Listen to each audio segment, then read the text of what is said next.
Hey guys, welcome back. So in this tutorial, we are gonna look at a room provided by TryHackMe called Burp Suite, the basics. Right, let's start introduction. Welcome to Burp Suite Basics. So we already covered some Burp Suite basics. Specifically, let's see. Answer the question below. Yep, we already covered the website. Okay, basic. So we are just gonna start machine.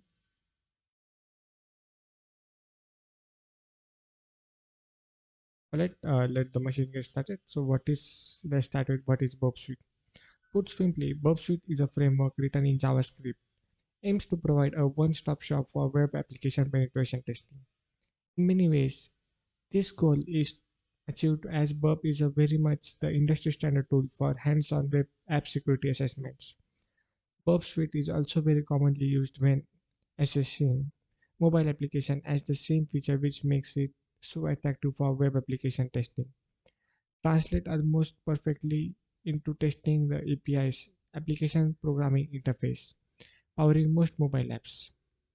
At the simplest level, Bugswit can capture and manipulate all the traffic between an attacker and a web server. This is the core of the framework. After capturing requests, we can choose to send them to various other parts of the Bugswit framework. We will be covering some of these tools in upcoming rooms. This ability to intercept, view, and modify web requests prior to them being sent to the web server makes Bob Suite perfect for any kind of manual web app testing. There are various different editions of Bob Suite available. We will be working with the Bob Suite Community Edition as this is free to use of any legal non-commercial use. The Bob Suite Professional and Enterprise editions both require expensive licenses but come with a powerful extra features. Burp Suite Professional is an unrestricted version of Burp Suite. It comes with features such as an automated vulnerability scanner, a fuzzer brute forcer that isn't rate limited, saving projects for future use, a built-in API to allow integration with other tools, unrestricted access to add new extensions for greater functionality, access to Burp Suite Collaborator, effectively providing a unique request catcher self-hosted on the Portswigger own web server. In short, Burp Pro is extremely powerful tool, which is why it comes with a $400 and almost $400 per 1 year subscription. For this reason, Burp Pro is usually only used by professionals. Burp Suite Enterprise. It is slightly different. Unlike the community and professional edition, Burp Enterprise is used for continuous scanning. It provides an automated scanner that is periodically scan web apps for vulnerabilities in much the same way as the software like Nessus performs automated infrastructure scanning. Unlike the other editions of Burp Suite, which allow you to perform manual attacks on your own computer, Enterprise sits on a server and constantly scan targets web apps for vulnerabilities. Alright, let's see. Note Burp Suite for Windows is featured in the screenshots for many demonstration. However, there is no difference between this copy of Burp Suite installed on the attack box. Alright, which edition of Burp Suite will be using in this module? So we are gonna use Community Edition, Burp Suite, Burp Suite Community, and yep, that's correct. Which edition of Burp run on a server and provides constant scanning to web apps? So it Burp Suite Enterprise. Yeah. Yep. Bob Suite is frequently used when attacking web applications and mobile applications. Submit. And yep, that's correct. Let's go to the next tab. Bob Community has a relative limited feature set compared to the professional edition. It still has many superb tools available. This include proxy, the most well-known aspect of Burp Suite. The Burp proxy allows you to intercept and modify request responses when interacting with web applications. Repeater. The second most well-known burp feature repeater allows us to capture, modify, and resend the same request numerous times. This feature can be absolutely invaluable, especially when we need to craft a payload through trial and error. Like example in an SQL injection, structured query language injection, or when testing the functionality of an endpoint for flaws. Although harshly rate limited in Burp community, Intruder allows us to spray an endpoint with request. This is often used for brute force attacks to force endpoints. Decoder. Through less use than the previously mentioned features, Decoder still provides a valuable service when transforming data, either in terms of decoding captured information or encoding a payload prior to sending it to the target. There are other services available to do the same job. Doing this directly within Burp Suite can be very efficient. Comparer. As the name suggests, comparer allows us to compare two pieces of data at either word or byte level. Again, this is not something that is unique in Burp Suite, but being able to send pieces of data directly into the comparison tool with a single keyboard shortcut can speed things up considerably. Sequencer.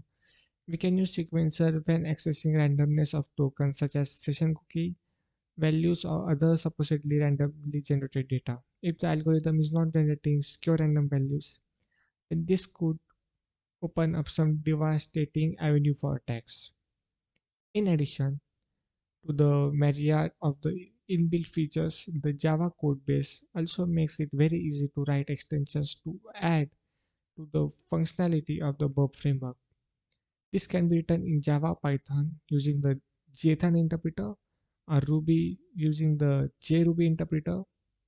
The Burp Suite extender module can quickly and easily load extensions into the framework, as well as providing a marketplace to download third-party modules. Many of these extensions require professional license to download and add in. There are still a fair number that can be integrated with Burp community. For example, we may wish to extend the inbuilt login functionality of Burp Suite with the Logger++ module, which Burp Suite feature allows us to intercept the request between our target, so its proxy, submit yep, correct. Which Burp tool would we use if we wanted to brute force a login from its intruder?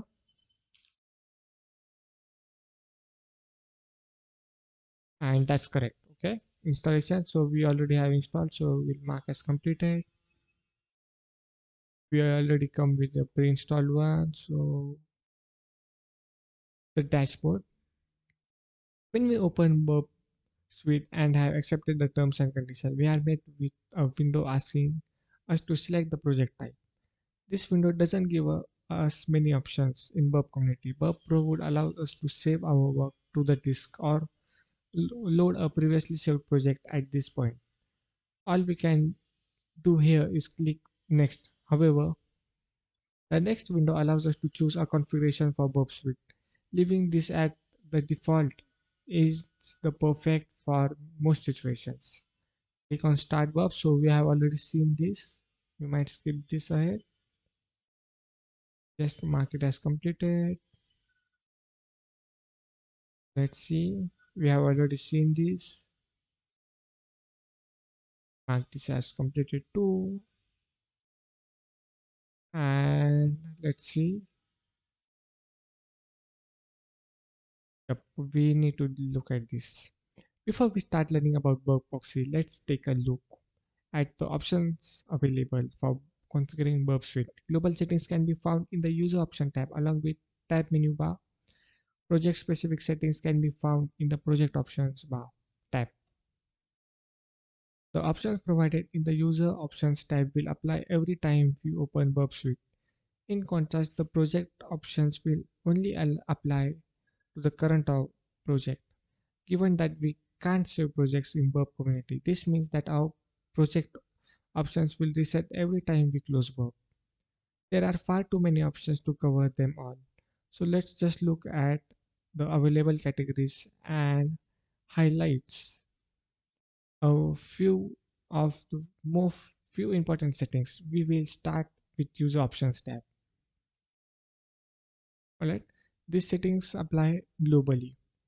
That said, many of them can be overwritten in the project settings. There are four main subsections in the user tabs. The options to in the connection sub tab allow us to control how Burp makes a connection to targets. For example, we can set a proxy for Burp Suite to connect through. This is very useful if you want to use Burp Suite through a network pivot. The TLS subtabs allows us to enable or disable TLS transport security layer options as well as given us a place to upload client certificates should a web app requires use to one for connections. An essential set option display allows us to change how Burp Suite looks. The options here included things like changing the front end scale as well as setting the theme for the framework and configuring various options to do with the rendering in the repeater. The MISC tab contains a wide variety of settings including a key binding table hotkeys which allows us to view and alter the keyboard shortcuts used by Burp Suite. Familiarizing yourself with these settings would be advisable as using the key binds can speed up your workflow massively. Let's move to on to look at some project specific configuration available in the project options tab. There are five subtabs. Connection holds many of the same as the equivalent section of the user options tab. This can be used to override the application wide settings. For example, it is possible to set a proxy for just the project, overriding any proxy settings that you set in the user options tab. There are few differences between the sub tab and the user options. However, for example, the hostname resolution options allowing you to map domains to IPs directly with Burp Suite can be very handy, as can the out of scope request. Settings which enable us to determine whether Burp will send requests to anything you aren't explicit targeting. The HTTP subtype defines how Burp handles various aspects of the HTTP protocol. For example, whether it follows redirect or how to handle unusual response codes. TLS allows us to override application-wide TLS options as well as showing us the list of public server certificates for site that we have visited. The Sessions tab provides us with options for handling sessions. It allows us to define how Burp obtains, saves, and uses session cookies that is received from target websites. It allows us to define macros which we can use to automate things such as logging into web applications, giving us an instant authenticated session assuming that we have valid credentials. There are few options in the MISC subtab that in the equivalent tab for the user options section. Many of those options here are also available if you have access to Burp Pro. That said, there are a couple of options related to login and the embedded browser that we are well pursuing. Okay, so let's mark it as completed. Answer the question below. In the project options sub tab, can you find a reference to a cookie jar? Okay, let's fire our Burp Suite and let's look there. In which project options sub tab you can find a reference to a cookie jar. All right, I think it should be sessions because cookies and sessions are quite related. Let's see. Let's go project options, sessions, and is there a cookie jar? Yep, there is a cookie jar. So sessions. Yep, the answer is correct. So the next question, in which user option tab you can change the Burp Suite behavior? Okay, so it's I think MISC tab where you can change some behavior. Am I? Yep, that's correct. We already saw here. What is the name of the section within the user option mix subtab which allows us to change burp suite key binding? So it is hotkeys. Yeah, if we have uploaded client-side TLS certificate in the user options tab, can we override this on the project basis? Yeah, that's correct. Yes, mark is just completed. Okay.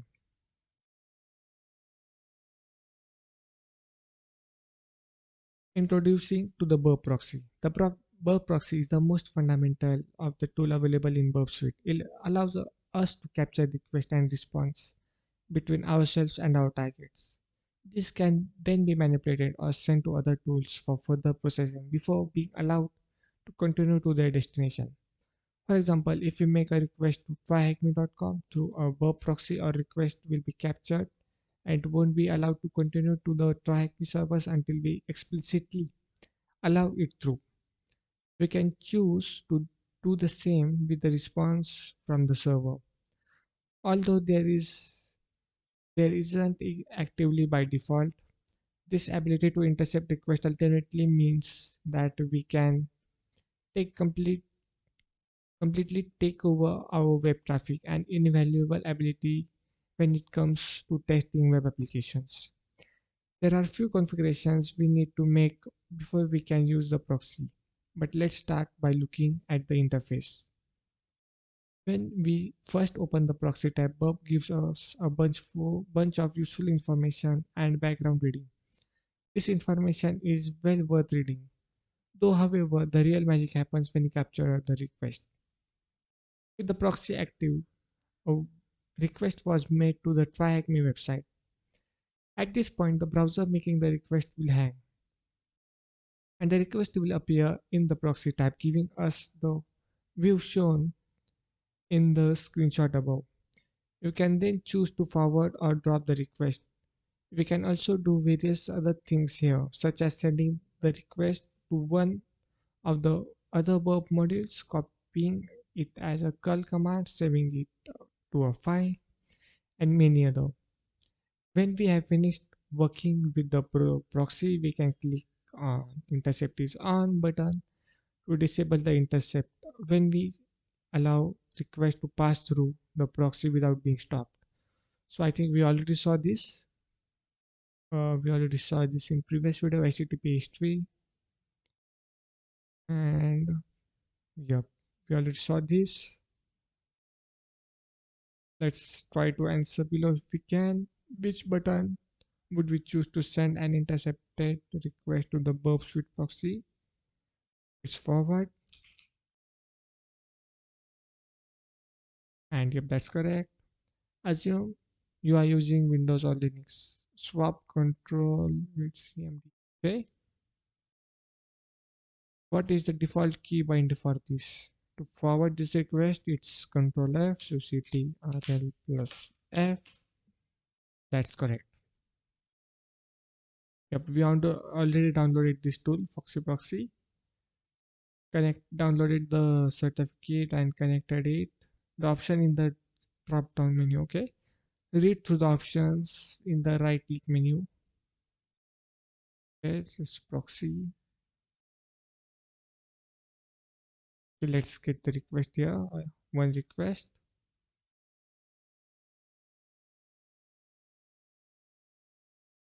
Let's uh, let's type in something. Burp. Accept is on. Yep. And what was it saying?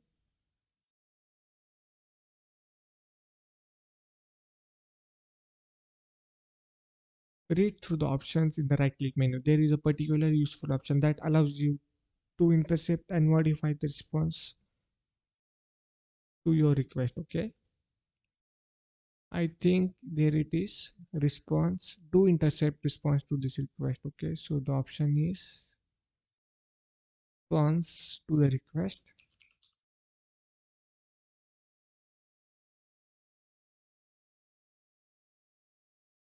Oh, actually the intercept is on. Let me turn off the burp here. Submit. response. My spelling bad. I think it should be response to the request.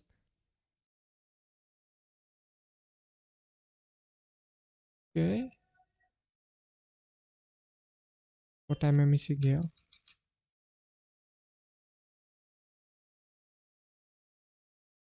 Do intercept response to this request. Oh, it's this request. Response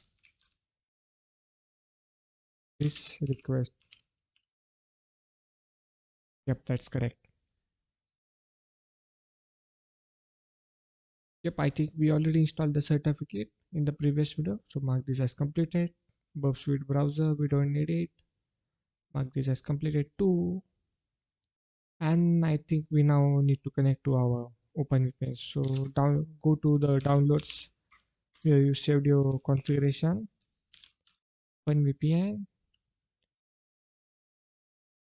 and just connect to their local network. Okay. I'm just gonna hover to the new tab and copy the IP here. Just paste it in here. And we can see the website, normal website. So I'm just gonna set this to burp, press the intercept off, fresh. Okay. Also, we also added this to scope. So they are saying here, add this to scope, target, add this to scope. Yep, click yes and just filter this. Okay, we already saw this. As I told you in previous video, we are gonna do learn as we do, as I do. Okay, so it will be a little bit easy. You can see the whole site map. Let's see. Mark this as completed also. Okay, sitemap and issue definitions. Control of the scope may be the most useful aspect of the target tab, but it's by no means the only use for the burp for this section of burp. There are three subtabs under target. Sitemaps allows us to map our apps we are targeting in a tree structure. Every page that we visit will show up there, allowing us to automatically generate a sitemap for the target simply by browsing around the web app. Burp Pro would allow us to use the spider or targets automatically. So they are just saying that Burp Pro will have the web crawler tool that will crawl the whole website using their hyperlinks in the HTML page. So that we don't need that. Actually, they are promoting free Burp Pro. We don't need that. Scope. We have already seen the scope subtype. It allows us to control Burp's target for the project. Issue definition. Okay, we don't need that. Again, they will promote some Burp Pro. Take a look around our website. We will be using a lot throughout this module. Visiting every page linked in the home page, then check our outside map. Once the endpoint should be very unusual. Visit the browser and response to this request. Okay, let's visit all the websites, all the links here actually. So here is the link.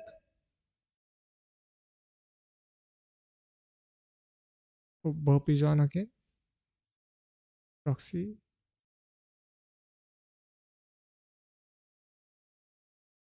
Why is it lagging? Products. Again, we have mapped it. Okay, you can see the whole site map here. But this is quite interesting. And what was the response for this? I think we got the flag here. Something like a flag. There it is, the flag. You can see the request we sent and the response we got. Okay,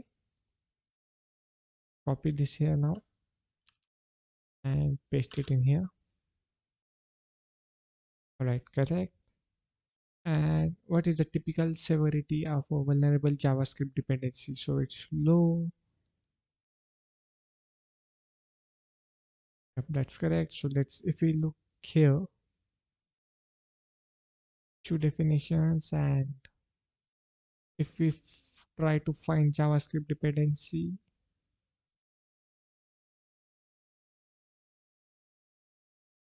then find here